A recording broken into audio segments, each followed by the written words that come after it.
Hi, everybody. Welcome to another Chats with Children. I hope you are safe and well. Today, I'm delighted to be joined by Darlene Solomon, who is Senior Vice President and Chief Technology Officer for Agilent Technologies. Hi, Darlene. How are you? Hi, everyone. I'm great. How are you? I'm wonderful, and I'm delighted you joined me today. Now, for those people who aren't aware, Agilent actually celebrated its 20th anniversary last year. So today, Darlene and I are going to look back at how the business and the market it serves has changed over those last 20 years. So before we start though, Darlene, for those who are not familiar with Agilent, I'm sure most people are, but for those who aren't, perhaps you could give a quick overview of the business and also your background and your role within the business.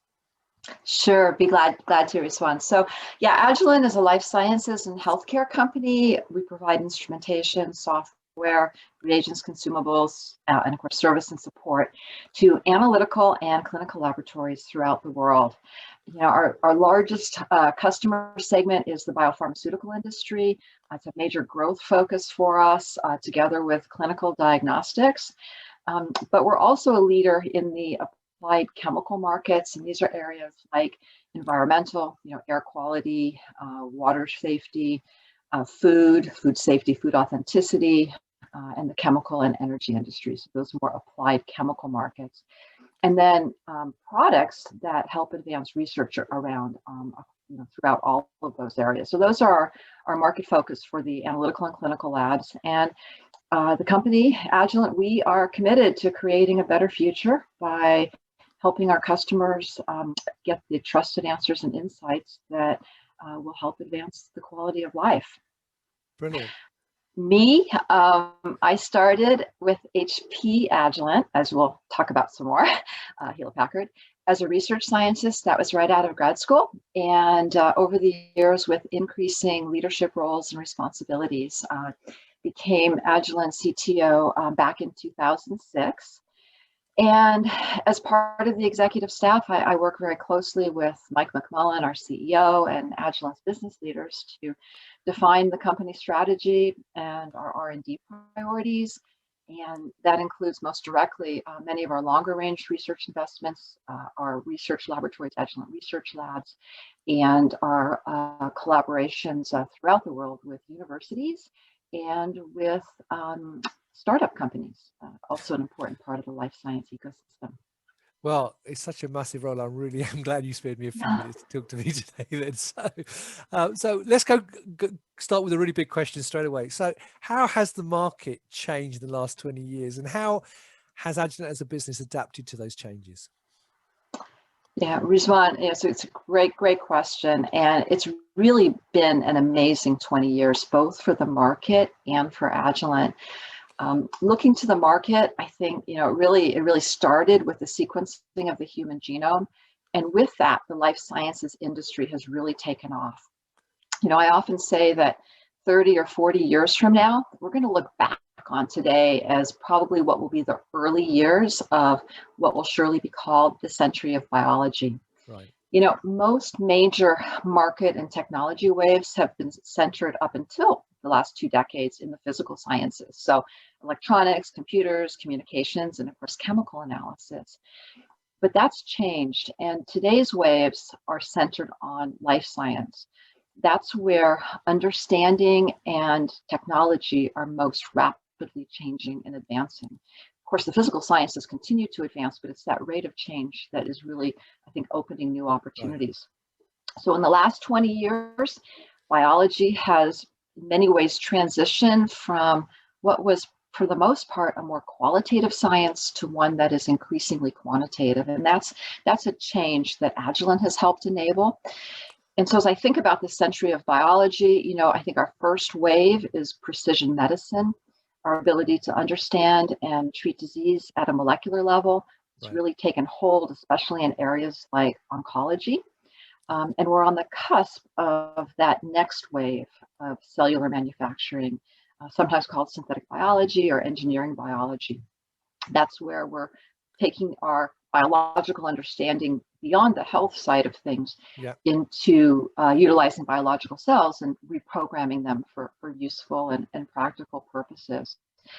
And really importantly, I think inextricably linked to these waves has been the need for new tools and the development of tools that can help us to really understand the complexity of biology, but at the same time to appreciate that how much complexity there is and how much there's still to learn. Right. So these market changes and really seeing this opportunity in life science has been the foundation for Agilent's transformation these Right. past 20 years. If I can, say, I think we saw the potential for life science understanding and contribution, but it's not easy to transform a company, and actually few large companies have done it.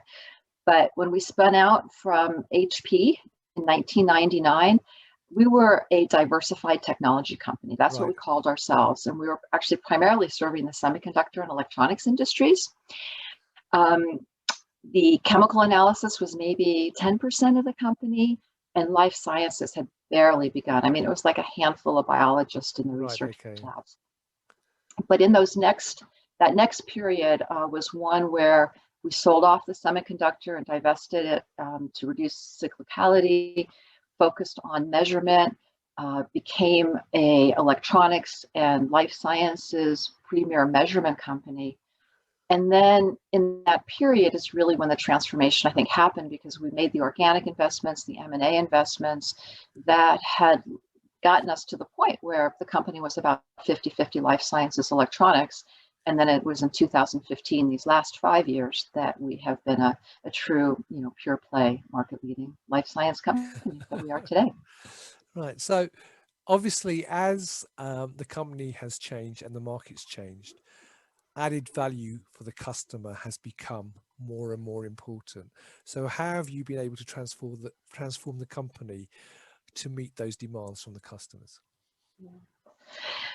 I mean, transforming a company has many different components, but I think the key period was those 10 years in the middle when we were all about measurement.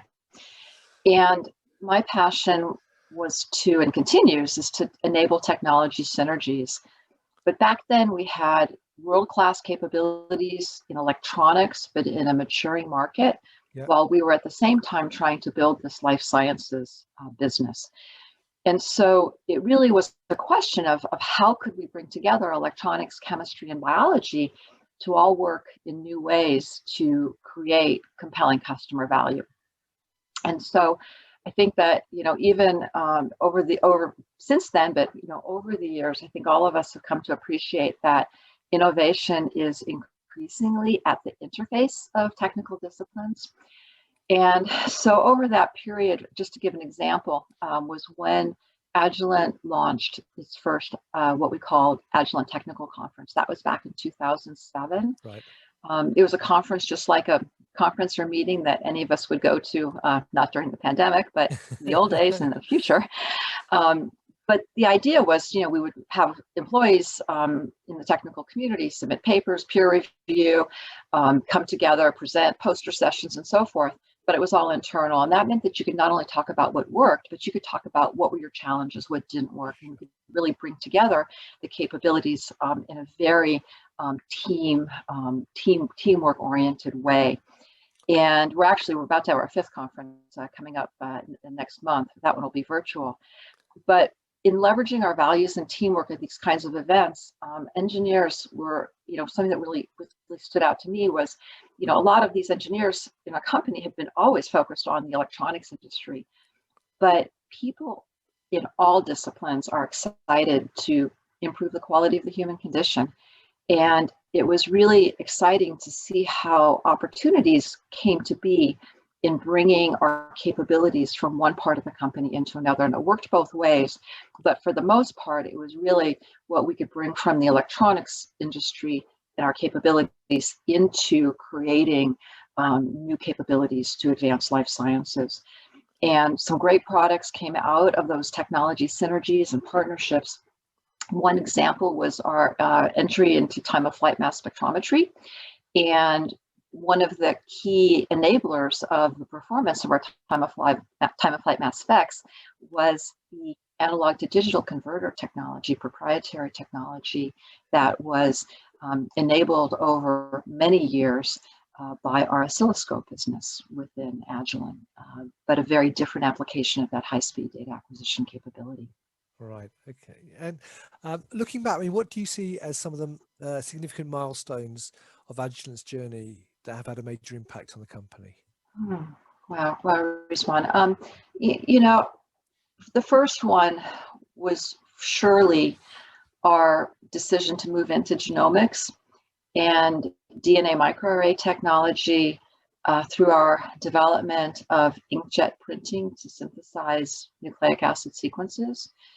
And the technology was not the first for DNA microarrays, but it was in many ways disruptive because it enabled custom designs, changing the sequence in a very, very simple way, almost like, you think about inkjet technology, almost like editing a PowerPoint, reprinting it. That was how you could reprogram an array design. And so for us, that enabled the move into genomics and ultimately the development of comparative genomic hybridization for chromosome analysis, which Agilent really led in kind of paving the way to appreciating copy number variation, which at the time was really a new level of a new layer of biology that came out of the array work. And importantly, moving into genomics industry was not for the faint-hearted, and I think that success really solidified our position in a very competitive market. And that was key to really the entire journey into life sciences that would follow. And so that's for sure the first. And the second came many years later, probably in 2012, and that was our acquisition of Dako. And for Agilent, we had increasingly had our customers, especially in genomics, doing more and more clinical work with the genome microarray technology and our oligo-library technologies. But we didn't go all the way through the continuum into diagnostics, but so much of our customer focus was moving these products towards diagnostics. So in acquiring Dako, Agilent became not only clinical research, but all the way through to regulated diagnostics, and being able to complete the continuum and add so many of the really important capabilities that are part of being in regulated healthcare. So Dako was probably the second. And then, the divestiture of Keysight and really becoming two separate, very successful companies. And most recently, our move into live cell analysis. And that's mostly been through a series of acquisitions. And I think it belongs on this list. It's still a little bit early days, but I think that it has deepened our capability and position in appreciating biology. And we were already in areas like immuno-oncology, but those are being very, very advanced through cell analysis technologies. And I believe as we look forward, cells are going to be such an important next step in terms of biopharma when we think about areas like gene and cell therapy that can actually cure diseases. Sure.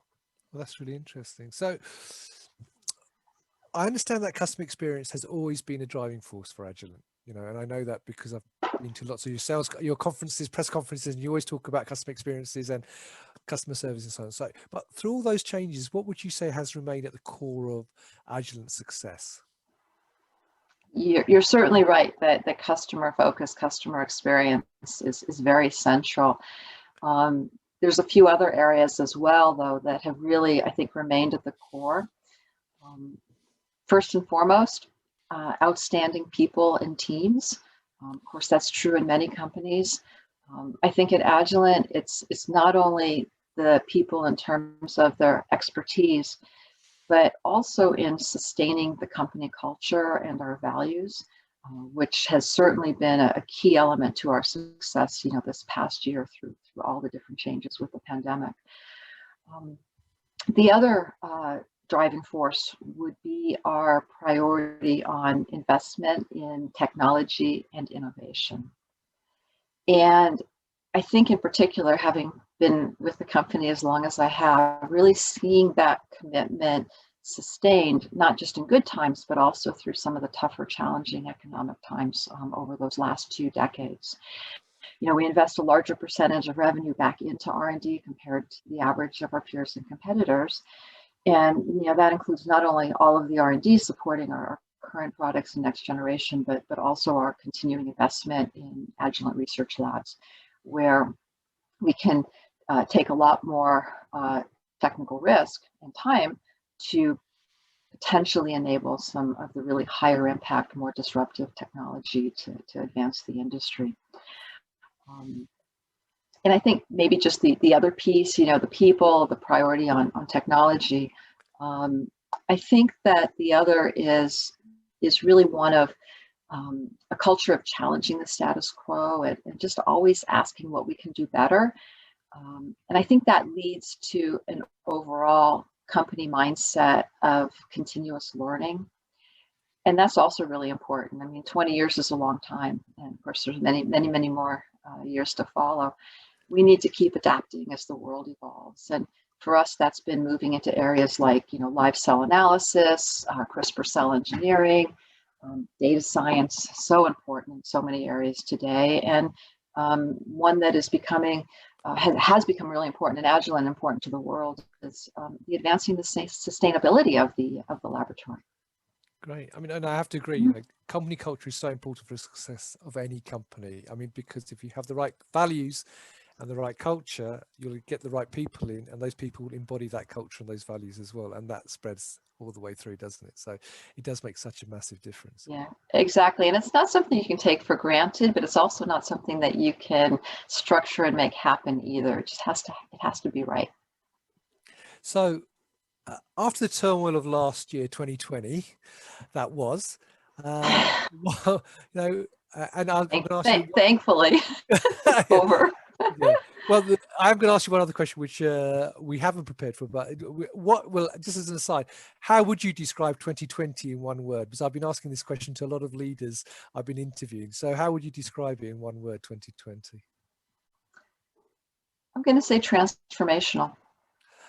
I'm not surprised you said that. A lot of people have said that to me as well, opportunities and other things. I mean, an opportunity, so because you're right, it is transformational. Or chaos, someone said to me yesterday, though. So that was that's the less positive. But out of chaos, out of transfer. I mean, when it's business as usual, you don't have it. You don't have a reason to change. You don't have something that ignites that you have to do something different. And the abruptness of how all of our lives changed last March, for the most part, plus or minus a week or two, that just did such a reset. And there's a lot of things that have been difficult, but there's no question that many of us see many silver linings of some of the learnings from this past year. Well, thank you for sharing that with me anyway. Yeah. So going back to last year, though, what is the focus for Agilent going forward now? So with all of this, I am very, very proud to say that Agilent's markets and our product offerings have remained quite strong throughout this past year, and doing all that we can to obviously support our customers while being an essential healthcare company, but overall our markets have stayed very strong. Coming out of 2020, I think there's probably 2 areas where I see us expanding our attention and effort. I think one of them is in contributing to technologies and products that will advance our understanding of the immune system. We have, as I mentioned, areas like immuno-oncology, where we've had more of a cancer focus, have been already strong in Agilent. But with this past year, really appreciating how important the immune system is and how integral it is to so much of health and obviously infectious disease, but I think even more than that. So, with that, increasing the focus in this area, which for Agilent is certainly the tools to help advance research, to improve diagnostics, and again, the analytical and clinical capabilities to enable the development of high quality and safe therapeutics and vaccines. Brilliant. So immune system is one, and the other one, no surprise, is the acceleration of digital transformation. So many customers of ours and people throughout the world unable to access their laboratories during the pandemic. We've had a very strong digital lab program in Agilent, but that's taken on even greater importance, as we all, use digital in ways that stretch and amaze us even more. And so digital lab, and then digital, of course, on the whole customer service support side and remote support has been big. And I see that getting bigger because there's, again, so many advantages of those capabilities. Yep. But for the most part, again, I think the markets and segments that I talked about right at the very beginning, I don't see that changing. We are going to continue to do our best to understand and anticipate the needs of our customers and provide those trusted answers and insights with products and solutions that advance the science, advance lab productivity and efficiency, especially for so many of our industrial and core customers, and increasingly also improving the sustainability of our analytical and clinical laboratories. Brilliant. Well, I think that's a fitting way to conclude this interview. That's all we have time for. And I know you are very, very busy. So I appreciate taking the time to talk to me, Darlene. That's been really interesting. And thank you for giving me an overview of the business and the last 20 years and also the changes that you've seen over those last 20 years. It's been really, really interesting. If people want to know more about Agilent and its technologies, where should they go to? Probably maybe start at our website at agilent.com. Brilliant. Okay, and I will make sure I put the link up above the video as well. So all that's left for me to say, Darlene, is thank you once again for your time. I wish you and your loved ones a happy, healthy, and successful 2021. Same to you, Rizwan. A total pleasure, and thank you for the chance to join you today. No, I appreciate taking the opportunity to talk to me. It's been fantastic. And I hope everyone found that useful. If you have any questions for Darlene, you may well have, having heard her go through the last 20 years and all those different changes, then feel free to put them in the comments box below the video. I'm sure she'll be delighted to see them and answer them for you. And all that's let me say is until next time, as always, stay well and stay positive. Take care. Bye-bye.